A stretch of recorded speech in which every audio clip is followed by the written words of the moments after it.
इस वीडियो से हम सीखेंगे पूर्ण संख्याओं के निम्नलिखित गणितीय संक्रियाओं के संदर्भ में समवृद्ध गुण यानी क्लोजर प्रॉपर्टी।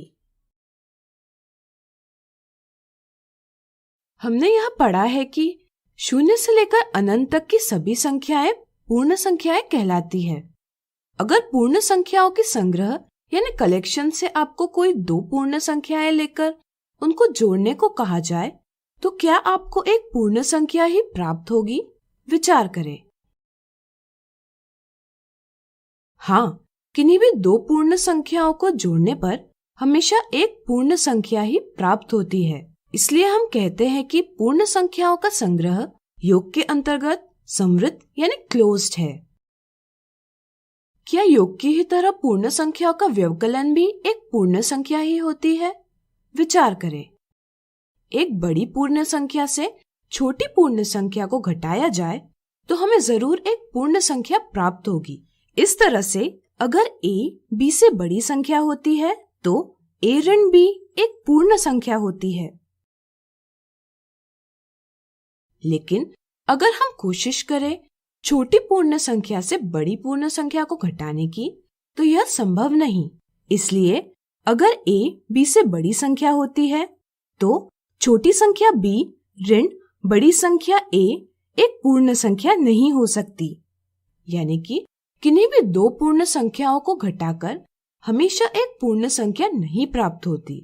इसलिए पूर्ण संख्याओं का संग्रह व्यवकलन के अंतर्गत समवृद्ध नहीं है। जब बात आती है दो पूर्ण संख्याओं के गुणन की तो हर बार हमें एक पूर्ण संख्या ही प्राप्त होती है। यानी कि किन्हीं भी दो पूर्ण संख्याओं का गुणन हमेशा एक पूर्ण संख्या ही होती है। इसलिए पूर्ण संख्याओं का संग्रह गुणन के अंतर्गत समवृद्ध है। इसी तरह अगर बात करें दो पूर्ण संख्याओं के विभाजन की तो हमें पूर्ण संख्या तभी प्राप्त होती है जब संख्या का पूरी तरह विभाजन होता हो।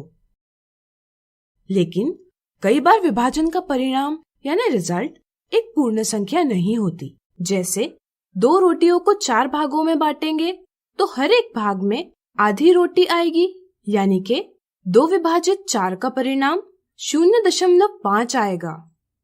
0.5 यह संख्या पूर्ण संख्याओं के संग्रह यानी कलेक्शन में नहीं है, इसलिए यह एक पूर्ण संख्या नहीं है।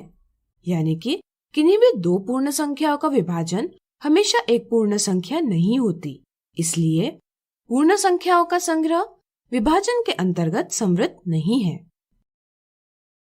इस प्रकार आज हमने सीखा पूर्ण संख्याओं का संग्रह योग और गुणन के अंतर्गत समवृद्ध है, लेकिन व्यवकलन और विभाजन के अंतर्गत समवृद्ध नहीं है। अगले वीडियो में कुछ उदाहरणों से इस गुण को और अच्छे से जानेंगे।